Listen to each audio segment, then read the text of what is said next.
કેમ છો વિદ્યાર્થી મિત્રો? ડિપ્લોમાથી ડિગ્રી એડમિશન માટે આજે ચોઇસ ફિલિંગનો રાઉન્ડ સ્ટાર્ટ થઈ ગયો છે. સેમ લોગિન કર્યા પછી આ રીતે તમે ડેશબોર્ડમાં આવી જઈશું. ડેશબોર્ડમાં આવ્યા પછી આ રીતે આપણે એમાં સિક્યોરિટી પિન નાખવાનો છે. કોલેજ સિલેક્શન કરીને રાખવી આપણે, જેથી આપણે આપણા મેરિટ પ્રમાણે કઈ કોલેજમાં લેવું એ મુજબ આપણે ચોઇસ ફિલિંગ કરી શકીએ. જેવું તમે એન્ટર કરશો, અહીંયા તમને અવેલેબલ ચોઇસ, આટલી કોલેજની અવેલેબલ ચોઇસ તમને 1153 બતાવે છે. અત્યારે કોઈ ચોઇસ ફિલ કરી નથી એટલે શૂન્ય છે અને ચોઇસ લોક બી નથી. પછી આપણે લેફ્ટ સાઈડ આવવાનું અવેલેબલ સર્વિસમાં. ત્યાં તમે ત્રીજા નંબરની ટેબ છે ચોઇસ ફિલિંગ, જે ન્યૂ કરીને તમને અત્યારે બ્લિંક થતું હશે. તો ચોઇસ ફિલિંગ ઉપર આપણે ક્લિક કરીશું. ચોઇસ ફિલિંગ સ્ટાર્ટ કરતાં પહેલાં તમારી પાસે ઓથેન્ટિકેશન માગશે, એટલે તમારો મતલબ જે પાસવર્ડ છે એ માગશે. અત્યારે તમારે પાસવર્ડ આમાં ફરીથી રીએન્ટર કરવો પડશે. પાસવર્ડ નાખીને સબમિટ આપીશું આપણે. ઓકે પ્રેસ કરીશું એટલે ઓટીપી માગશે તમને. ઓટીપી આપણે again email ID, mobile number જેના પર પણ લેવું એ લઈ શકાય છે. તો આપણે મોબાઈલ નંબર ઉપર નાખીએ છીએ, સેન્ડ ઓટીપી નાખી દઈએ તો ઓટીપી આવશે. આપણે ઓટીપી નાખ્યા પછી વેલિડેટ ઓટીપી ઉપર આપણે ક્લિક કરીશું.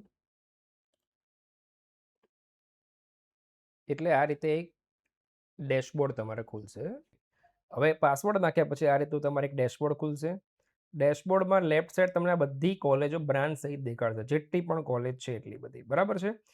અહીંયા તમે ઇન્સ્ટિટ્યૂટ ટાઈપ ઉપર સિલેક્ટ કરશો અને ઇન્સ્ટિટ્યૂટ એડ્રેસ ઉપર ક્લિક કરશો તો તમને ટોટલી નીચે બોલ્ડ લેટરમાં ઇન્સ્ટિટ્યૂટ એડ્રેસ અને ઇન્સ્ટિટ્યૂટ ટાઈપ તમને મળી જશે. એટલે તમારું ઇન્સ્ટિટ્યૂટ પ્રાઇવેટ છે કે ગવર્મેન્ટ અને એનો એડ્રેસ ક્યાં છે, કઈ કોલેજ કઈ જગ્યાએ છે, ટોટલી ડિટેલ તમે જોઈ શકો છો. એઝ ઓફ નાવ અત્યારે બધા ચોઇસ ફિલિંગ કરવા બેઠા છો તો ચોઇસ ફિલિંગ માટે કોલેજો તમે મેન્ટલી સિલેક્ટ કરીને જ રાખી હશે. તો આપણે અહીંયા શું કરવાનું છે, તમે ઇન્સ્ટિટ્યૂટ ટાઈપ, જો અહીંયા તમે પ્રાઇવેટ સર્ચ કરશો તો અહીંયા આખું એ રીતનું તમને પ્રોગ્રામમાં સર્ચ એવી રીતે કરવાનું છે. લાઈક મારે ઇન્સ્ટિટ્યૂટ, મારે એલડી કોલેજ પકડવી છે, રાઈટ. તો અહીંયા સીધું તમે સર્ચ કરી શકો છો અને કોલેજનું નામ જોતું હોય તમને ટોટલી કોલેજ બધી મળશે. જો તમારી જે પણ કોલેજ તમે સિલેક્ટેડ કરી છે એ લાઇનમાં તમે કઈ કોલેજ જોઈ શકો છો, રાઈટ. અહીંયા તમે પ્રાઇવેટ કે ગવર્મેન્ટ, સપોઝ અહીંયા સ્ટેટ ગવર્મેન્ટ હું નાખું છું તો તમને અહીંયા ગવર્મેન્ટ ઇન્સ્ટિટ્યૂટનું લિસ્ટ દેખાશે, રાઈટ. પણ આમાં પ્રાઇવેટ પણ દેખાય છે, એટલે સપોઝ કોઈ ટ્રસ્ટ સંચાલિત કોલેજ હોય એ પણ આમાં બતાવી શકતા હોય છે. તો આના પર બહુ ના જતા, ઇન્સ્ટિટ્યૂટ ટાઈપ ઉપર સીધું તમે ઇન્સ્ટિટ્યૂટ ઉપર ક્લિક કરી શકો છો. Like I want LD college, તો L.D તમે એટલું લખશો તો પહેલી જ કોલેજ આવી જશે, LD college of engineering. Clear. અહીંયા પ્રોગ્રામ છે, સપોઝ મારે જે પણ પ્રોગ્રામમાં જવું છે એ પ્રોગ્રામ જ ડાયરેક્ટ તમે નાખી દો. અહીંયા સિવિલ એન્જિનિયરિંગમાં મારે સપોઝ જવું છે તો સિવિલ એન્જિનિયરિંગ. હવે અહીંયા મારે સર્ચમાં જવું પડશે અને એ કોલેજનું નામ ટાઈપ કરવું પડશે. થોડાક શરૂઆતના લેટર લખશો તો તમારે આવી જશે એલડી. ખાલી હું લખીશ તો જો હું ફિલ્ટર મારીશ તો સીધી એલડી કોલેજ દેખાઈ જશે, રાઈટ. હવે અહીંયા જો મેં સિવિલ એન્જિનિયરિંગ લખ્યું તો સિવિલ એન્જિનિયરિંગનો જ પ્રોગ્રામ આવ્યો છે. તો સિવિલ એન્જિનિયરિંગ પ્રમાણે અગર હું પ્રોગ્રામ સિલેક્ટ કરીશ અને ફિલ્ટર મારીશ તો મને બધા જ દેખાશે. જો અહીંયા આ રીતે જેટલા પણ મારી બ્રાન્ચ છે એ બધી જ આવશે અહીંયા. ઓકે. પણ હવે મારે જવું છે સિવિલ એન્જિનિયરિંગમાં. જો તો અહીંયા સિવિલ એન્જિનિયરિંગ છે. હવે TFWS જે સીટો જે છે એ તમે ધ્યાન રાખજો, જેણે ટ્યુશન ફી વેવર સ્કીમમાં યસ આપ્યું છે અને ઇન્કમ પ્રૂફ જેણે અપલોડ કરેલું છે એ સ્ટુડન્ટને જ TFWS ઓપન થશે. બાકીના સ્ટુડન્ટને TFWS ઓપન નહીં થાય. એ તમને દેખાશે જ નહીં, ટેબમાં જ નહીં દેખાય. તો એ તમારે અત્યારે અવેલેબલ તમારે પોઝિશન છે એમાંથી જ તમારે સિલેક્ટ કરવાની છે. હવે અહીંયા એલડી કોલેજ એન્જિનિયરિંગમાં પહેલું હું TFWS નાખી દઉં છું અને સિવિલ એન્જિનિયરિંગ જે રેગ્યુલર છે એ નાખી દઉં છું. હવે એલડીમાં તો ટોટલી ફ્રી જ હોય છે, પણ TFWSની એકાદ સીટ અવેલેબલ હોય છે તો એમાં ચાન્સ આપણને મળવાના રહે. એટલા માટે આપણે TFWSમાં અગર ભર્યું હોય તો પહેલું તમારે TFWS જ નાખવાનું, જેમાંથી તમારી એક સીટ એક્સ્ટ્રા વધી જાય. ગવર્મેન્ટમાં તો ઓલરેડી ફીસ તમારી માફ જ છે, રાઈટ. હવે સપોઝ મારે બીજી કોલેજ કોઈક લેવી છે, જેમ કે હું વિશ્વકર્મા લઉં છું તો અહીંયા હું ખાલી સ્ટાર્ટિંગમાં થોડું ઘણું લખીશ, મને મળી જશે. તો એના લેટર ટાઈપ કરીને આપણને વિશ્વકર્મા મળી ગઈ, રાઈટ. એનો પ્રોગ્રામ મારો સિવિલ ફિક્સ છે તો હું સિવિલ રાખું, પણ એઝ ઓફ નાઉ પ્રોગ્રામ લખું છું.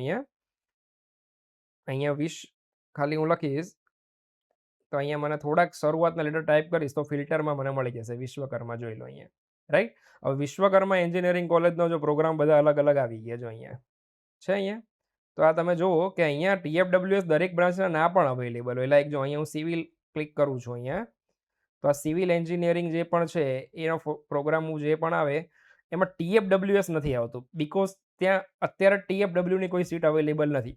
આ વસ્તુ ક્યારે થયું હોય કે ફર્સ્ટ યરમાં જ અમુક સીટો ભરાઈ ગઈ હોય અને આ રીતે ઓડ ઇવનના પર્સન્ટેજમાં પ્રમાણે અમુક વર્ષે સીટ ડબલ હોય તો અમુક વર્ષે ઓછી હોય, એ મુજબ ચાલતું રહેતું હોય છે. તો અત્યારે નથી, તો અત્યારે જે છે હું સિવિલ એન્જિનિયરિંગ એડ કરી દઉં છું.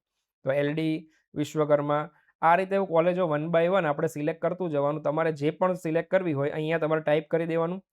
થોડાક લેટર ટાઈપ કરશો એ કોલેજને કમ્પ્લીટ આવી જશે. પાછળનું સપોઝ કોઈ એડ્રેસ નાખવું હોય એટલે કોલેજ સર્ચ કરી દો તો જુનાગઢ, તો જેટલી જુનાગઢની કોલેજ છે એ કોલેજ આવી જશે. તમે એના પાછળના ડિસ્ટ્રિક્ટથી પણ એને સર્ચ કરી શકો છો, રાઈટ. અહીંયા પ્રોગ્રામ લખી દેશો અને ફિલ્ટરમાં પછી તમારે નીચે ફિલ્ટરમાં એ કોલેજનું નામ નાખવાનું છે. અહીંયા થોડાક લેટર નાખશો તો તમને એ કોલેજ અહીંયા લેફ્ટ સાઈડ બતાવી દેશે. હવે અહીંયા તમારે જેમ જેમ તમે ચોઇસીસ નાખતા જશો એ પ્રમાણે તમારે સેવ એન્ડ કન્ટિન્યુ આપતું રહેવાનું છે તમારે, રાઈટ. અને સેવ અને કન્ટિન્યુ તમે આપતા રહેશો તો એ વસ્તુ સેવ થઈ જશે.